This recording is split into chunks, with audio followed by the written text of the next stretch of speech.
2. All it says is just Music Medic. 5, 4, 3. Are we live? And we're live, I think. We're live, okay. All right, I'm going to find us on here. Let's see. Oh yeah, we are live. We are live. Yep, there we go. That's one person watching, it's you. Wow. Wow, yeah, we're doing this all for you. That's great. That's great.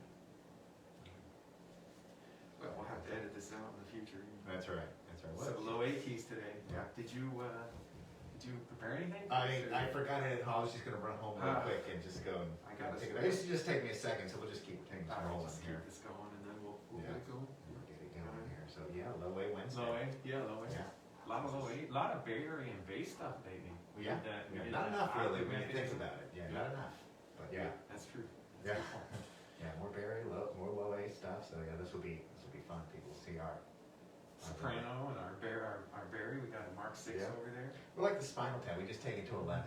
You know, saxophone. This one goes to 11 though. Yeah. You know, why would you want to do that? But this one does it. Why would you not? Today is the day to do that. That's right. That's right. Want to get started? I think so. Let's do it. I think we got enough people watching. There's 700 people watching. 700. All right, I'm going to move this over, Ryan, and we're going to get started. Hey, everybody. Thanks. I'm going to take my mask off. Hey, everybody. Thanks for checking us out. It is Wednesday Wisdom, and today we're going to talk about these low A keys that we put on the Wilmington baritone, and we're going to show you some that we put on different instruments, so let's do it. Before we do it, let's take a look at the low A key, the OG low A key. So, you know, this is a little funky. This is some of Ryan's better work. That's right. But here's the low A key. And the thing is that the low A key, here's the pad over here on this side, and you need a way to push a button over here. It's really simple, and transfer that motion over. And one of the issues on a lot of low A keys is a lot of this squishiness that happens, and you know, there's a slide here, of course, that happens, and you always want to limit slide and or you know, between keys that, and this is so bad that they've put a wheel on there, right, to kind of just roll around. They're embracing the slides. Okay, so that's a Mark 6. They just made a design feature. Yeah. Oh, it's a feature. It's got a roller. Let's take a look at some sort of in progress and older low A stuff. So here is a low A soprano, and Ryan, our cameraman, has soldered a low A onto this soprano and got this keywork prototyped. And let's see.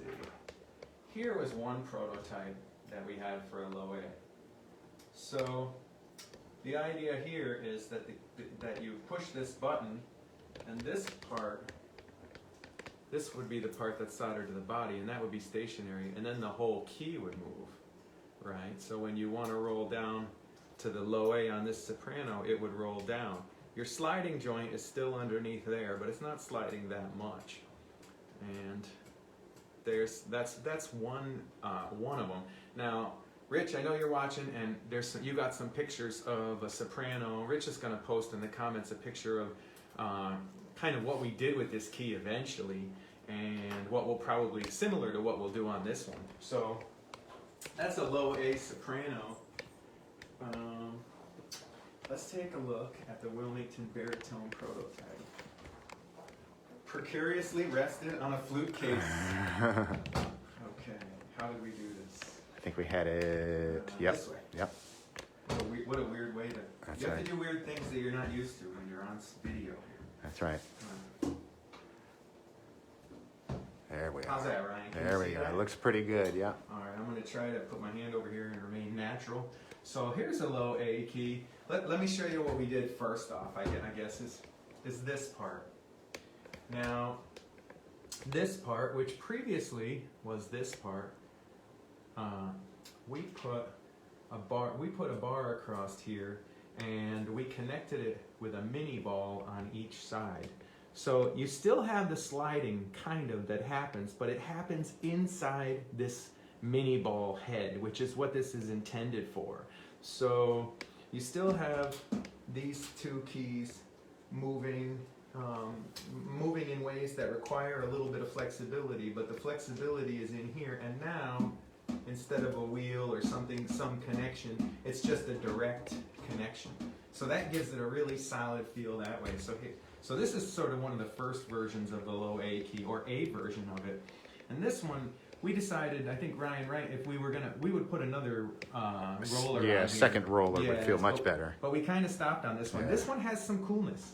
It tilts down. It has the door feature. This would be connected to the underneath ball. This is a steel ball underneath. And so here's one of the cool things about this guy that actually the version we're going with doesn't quite have. This one's slotted and it's adjustable. And basically, because of this is rotating here and because this distance is pretty much fixed, this key is going to feel about the same no matter where you put it. So that's really a neat key. And then another neat thing about this is, so can you kind of see that angle? Can you kind of see the angle that this key is tipped up at? So you can imagine if this ball was tilted, say it was tilted down this way more, it would this little door here would be able to go down further and would start in a lower position. So let me show you what that looks like.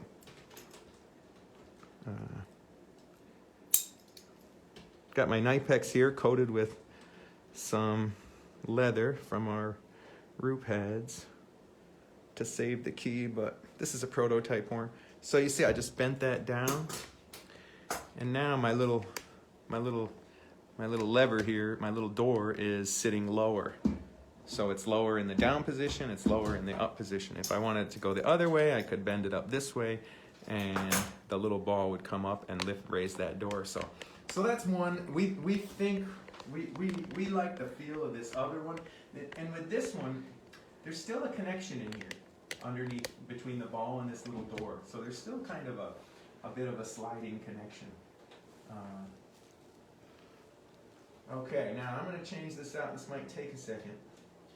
I'll do my best. I got tweezers ready.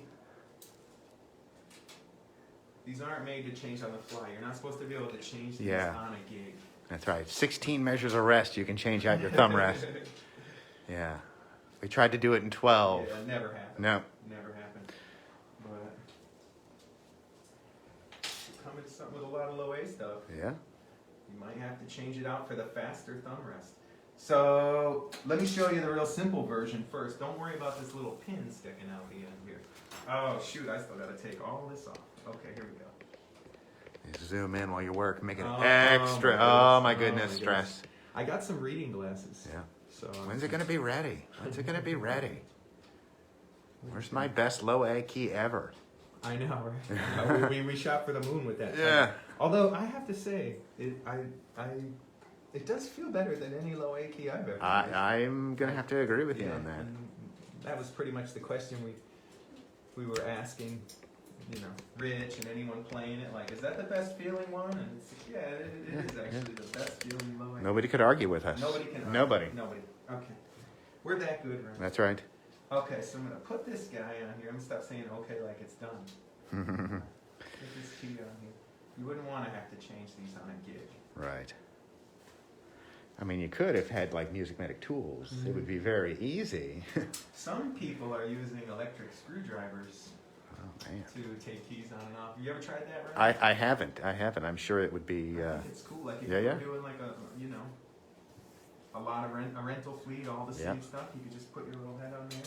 So there you go. Let me get a nice close up of.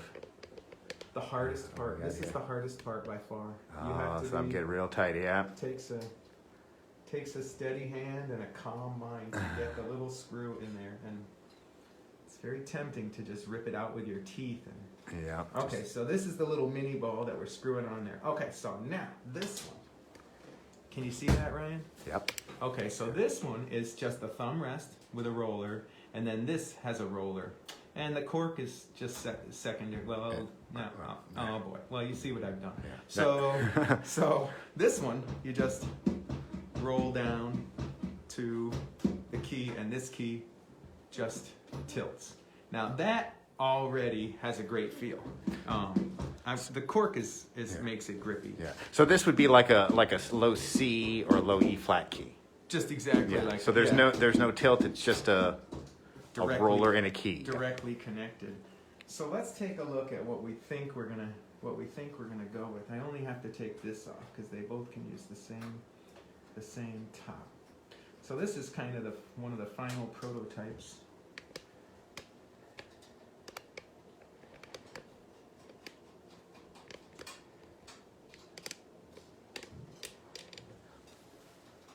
Okay. Now this one, I don't know if I mentioned it, but this guy here has no connection, no moving parts, nothing sliding. It's just a paddle, That's the one I just took off. It's just a paddle connected directly We see to the this mechanism. back side of that. See, just yep, Soldered right on there. soldered right on. And Just a connected directly to this part here. So from here to the low A, there's no connectors. There's nothing sliding or any weirdness. And so let's take a look. Before we take a look at the final version, right? Let's look at this. We have a Wilmington oh, soprano. alto right over there. So here's kind of the concept. If I can put this in here. So maybe I assume Rich posted that picture of the soprano. So Yep. you kind of saw that there was a key similar to a low B flat key. And the magic of a low B flat key, most of us know, but for those of you that don't know, when you push this low B flat key like this, because it's connected up here, it kind of tilts up, right? So in a way, it kind of becomes a ramp coming back up to the C sharp. Isn't that cool? And then when you push C sharp, it tilts the B flat down. So you can get from C sharp to B flat, right? You can push them both. And so that's the low B flat tilting key. And what we were doing is basically, our idea was to take this, pretend that this C sharp key is your thumb rest, and then more or less put it here, and then your low A key would be like that and tilting. Now the geometry here is a little different when we actually make it. You don't get quite as much goodness out of the tilt, but it feels good. So let's check it out. So this is like what would happen if you put a low B flat key type of mechanism, There we go. which Perfect. is tilting and is captured here. If it wasn't captured here, this little key would just Flipping and flopping. yeah, it'd just be flopping around, or you'd have to spring it. Okay, so let's see if I can get this guy on here. If I haven't lost the screw, have it screwed? Oh, it's still in the. Oh, danger. Okay, we didn't mess it up.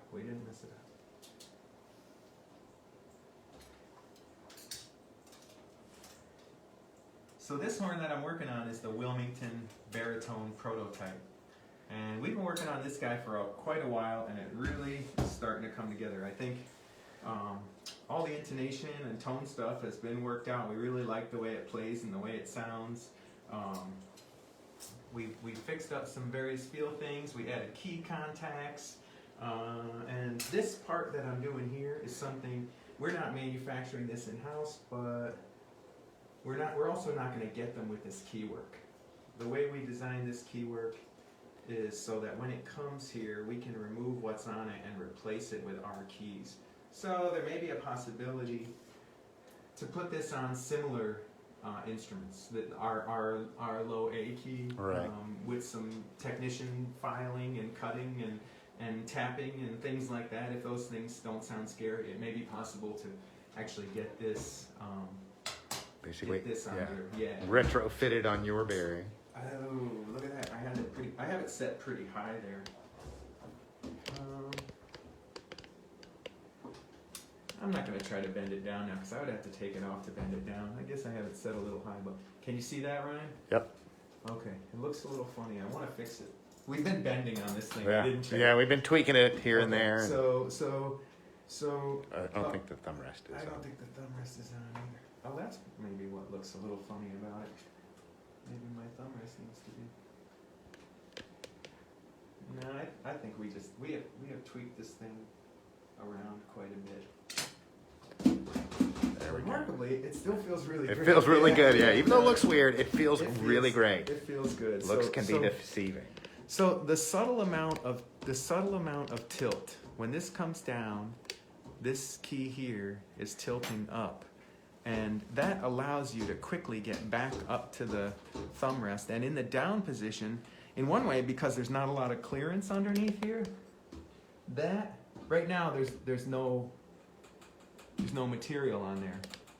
But there'll be a little bit of material on there, and that gives you a really solid down position, which is remarkably useful. The best low A Barry keys are the ones that feel the best and feel the most solid. And the two rollers really lets you get in between the two like that. And again, there's not material on there, and we're at the prototype stage. So there it is. That is the Wilmington Low A baritone key, the prototype of the Wilmington Low A baritone key. And now what will happen is we'll send this over to Rick in the machine shop, and Rick will CNC it. No doubt we'll be working on the shape here.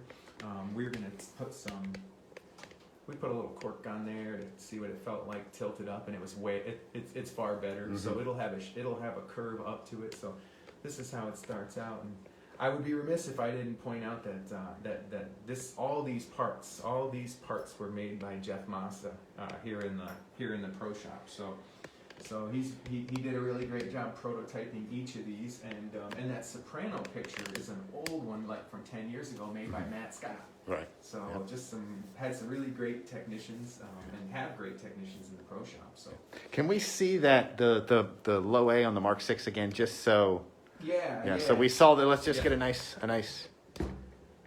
Maybe if we're gonna look at that, maybe we can talk about this bar a little bit. This connection. I don't know if this connection is really clear. How kind of wonderful it is. Unique, yeah. It's a direct connection. There's no flex.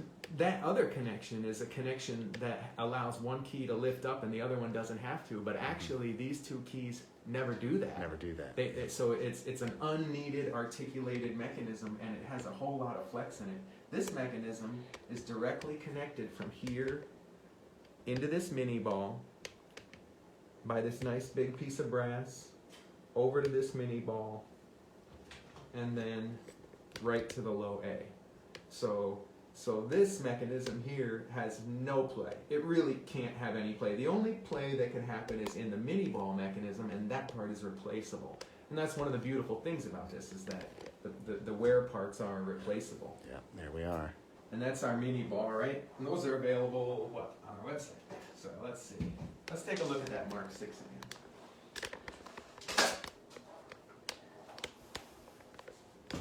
Ooh, I left that heater on the Mark 6. It's great to put, I don't know if I can do it, Brian, but maybe I can. Put it next to each other. Maybe I can get these two kind of next to each other. There we go. Yep. Okay, so it's okay. We own them both. That's right. Now, take a look here, Ryan. Can you take a look at this connection from the A key? Can you see that? So if we're looking at this A key, this is directly connected to the A key, but it moves in this way, and then there's a disconnect here. But every time you push this A button, that key moves. There's never a time that you have to close the A key, but you don't want this button pushed. So having a direct connection between these two would be great, but the problem is it has to get over and around all this mess, right? And then you have these two posts to connect here.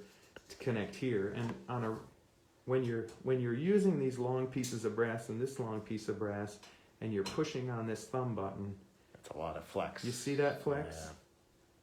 And that's the part that doesn't make you feel good about playing a low A on a Barry. Now you can put some cork underneath this key, and it'll take up a lot. It'll take up all that flex. But the problem is, you're gonna have you want the first flex that gets taken up to be in the pad itself. You want the pad to hit and then start to crush, and then if you want to stop this button from moving anymore. But the pressure that you're pushing is directly connected to the pad. When you put a piece of cork under here and you have all this flex, you're just flexing a little bit and then you're hitting the cork. And that's a bit of a balancing act. if you want it to feel good, but also play really solid, especially when you have to honk and play loud and low, which it is a Mark 6, Yeah. or it is a low A.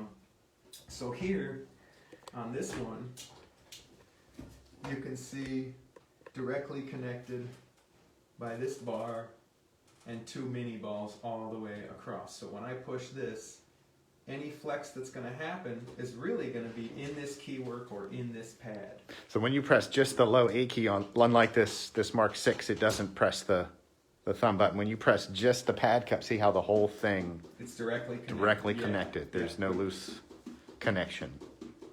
There it is. Yeah, And this low A key tilts and has a solid feel. So that's right. cool. There we Awesome. go. I think that's it. No real questions. I think they were all enamored with the world's best World's best low A key. Cool. Fantastic. All right. Thanks, Ryan. All right. Thanks, Kurt. everybody out there. Thanks, Kurt. Thanks, Ryan. Thanks All right. for doing this. All right.